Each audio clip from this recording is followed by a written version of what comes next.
Hi, I'm Sam Levitt and welcome to the Levitt Creative channel. In this video, we're going to draw this pumpkin in Procreate, so follow along. The whole video, I'm using the dry ink brush, which you can find in the inking section in Procreate. I slowed this part down so you can get it set up. We're gonna go to the brush studio and I'll show you what I've done to it. So you can see in the stabilization, I have the amount all the way up with streamline. And in the properties, I have the brush behavior maximum size and minimum size increased. You'll want to find the perfect size for you, but I have it at about, I believe, 66%. So we're going to start with an oval. You'll make it like kind of long like this, just a longish oval that's vertical. We're going to duplicate that, and then when we go to the transform tool, we're going to go to the settings and turn on the snapping and magnetics. That way we can get them all perfectly spaced apart with the outer two touching each other, and then I'm going to make the middle one a little bigger. This one is optional. In order to get this right, I turn the snapping and magnetics back off. But it's just, you can see it's just a little bit bigger. This is just optional. I just like the way it looks with the middle part a little bigger. You could also do the outer ones bigger than the middle one if you wanted to. Now we're going to use this as a guide to draw our pumpkin. So we're going to go into a new layer and trace the outside of the pumpkin. You can also use the inner lines of the pumpkin later on. I don't do any details in terms of like drawing lines on the pumpkin itself later on, but I'll show you where you could. So we're going to get the shape right. Takes me just a second. This is where the stabilization really helps to have just really clean, not like messy lines. Here's a couple of different options on a stem you could do. You could do kind of wide at the base, or wide at the top and skinny at the base. Or you could just do like a traditional like rectangle. I just did kind of this wider at the bottom, or wider at the top, just more narrow at the bottom. Now we're going to go to the drawing guide, turn on symmetry down at the bottom, and then make sure assisted drawing is on. Drawing guides is in the canvas section of the actions tab. Now we'll be able to have matching eyes. And I didn't like that one, so we started over. I long pressed with the triangle, and that allows you to manipulate it kind of like you're in Photoshop. You can only do this while you're editing it. You're not going to be able to like go back in and like drag pieces around and change it afterwards. So once you get it, it's locked in. You'll have to start over if you don't like it. So I draw an initial smile, but then I realized I want to do this on a different layer because I do want a little bit of an asymmetrical smile, if you remember what the beginning smile looked like. So this is just a guide, really just to get it symmetrical. And I feel like smiles always look weird when you do symmetry. So that's also why I did it. So we've got that smile, and it's in a different layer. And I made... I turned off the assisted drawing. Sorry, forgot what I did. Now I'm going to lower the opacity of that layer by tapping the N and lowering that opacity, and then getting a new layer. And we're going to trace along that and do little teeth. You can do yours wherever you like. I usually like to do like an odd number on top and an even number on bottom, or like vice versa. And there's our smile. Now we can get rid of that tracing layer that we made for ourselves. And now we're going to merge all of our line layers together. And I mean, you could technically delete the tracing layer if you don't want to add lines later to the pumpkin, but you can also just keep it there because what's it doing? So now we're going to do an orange color. This is another drying brush where the max size is even bigger, almost like maxed out.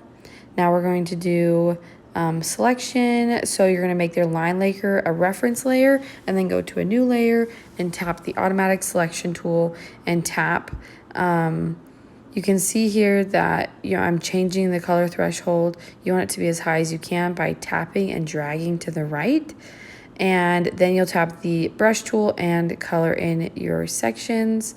It's so helpful to have your color layers in a separate layer than your line art, just because it makes it so much easier to change colors down the line, and adjust things as you want.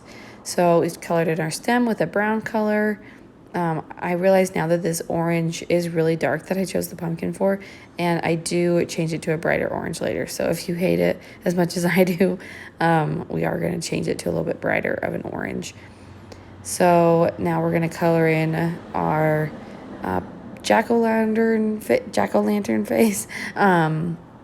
I did a yellow, and then I'm going to do some orange accents that make it look like it's carved. So we're going to start with that. And we'll just do on the outside of each of the eyes, so the outside and the bottom. And this gives it kind of like, this is the inner wall of the pumpkin. Again, I long pressed and held, and then erased or dragged over the areas that I didn't. And I did these at a little bit of a slant. And we'll do the same thing on the other side. If you wanted to use the symmetry tool again for this, that could be really helpful if you want them to be like super exact. But I'm not too worried about that, because they look like the same exact shape. It's okay if like the shadowing is a little different. I think that that's fine. So now we've got our eyes done. Now we're gonna do our our mouth. All right. I'm gonna do a similar thing here where I do the orange. I bring it pretty close to the outline layer here. You can see I struggle with it for a while, getting it like just close enough but just far enough away, and it's like just close enough of a line to a straight line that I couldn't quite adjust it the way I wanted it to. But this is real time. Know that if it takes you a couple tries to get something the way you want it, you're not alone. I am the same way. Now I'm going to go back in and erase. This is where it's really nice to have your line layer separate from your color layer. And we're just going to be adding that. And I did it on the outside of that one just so it matches the eyes. And we're going to do the top, adding a little bit there on the outsides of the teeth. And then we're just going to do a straight line across the nose on the bottom. And that's our orange for now. And now I start to do some shadowing, and I realize I don't like this brown color. So I go into the selection tool again, and I pick a lighter orange and color all over. I know it's not that much different, but I feel like it makes a big difference. Making it a little easier to shadow so the shadows aren't so dark. So now we're going to add some shadows. We're going to do it below the eyes and the mouth.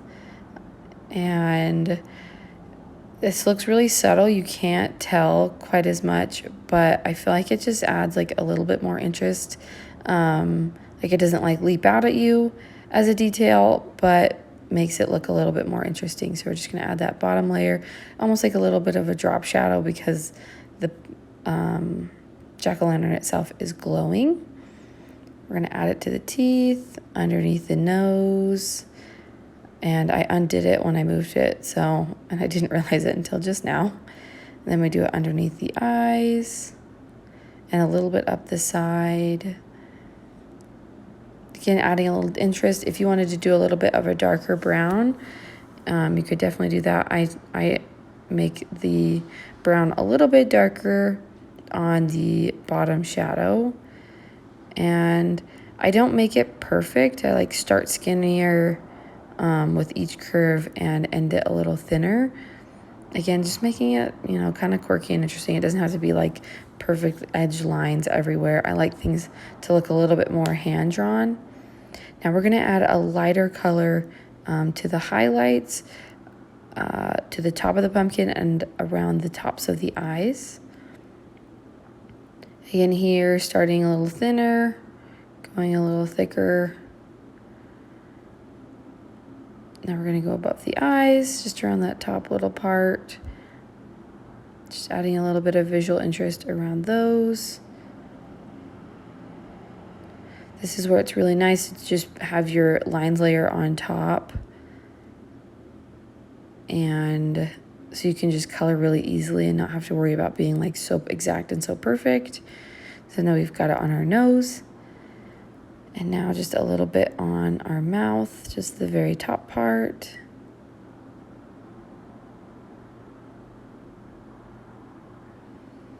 And I'm not a traditionally trained artist. I'm self-taught. So if this is not how you do shadows properly, you know, don't hate on me. You do you. If you are much fancier than I am, feel free to destroy me in the comments if you really want to. I'm not a perfect artist. I really just want to be here to help, you know, build confidence of people and realize that art doesn't have to be as intimidating as I think most people make it out to be. So we're going to do a little bit lighter of a gray and then, or not gray, a brown, and then a little bit darker of a brown just to add a little shadow on the stem. That's what it's called. Just making it kind of funky, not perfect straight lines. You could also add a leaf here, which would be really cute, and you could do the same shadowing, like top of the leaf has a little bit of a lighter green and the bottom of the leaf has a little bit of a darker. This is also a time you could add in some lines, like how pumpkins have ridges that make them bumpy. You could add lines down like the first, like 1/3 and 2/3 of the pumpkin way in. I hope that makes sense. Now we're going to just add a shadow underneath.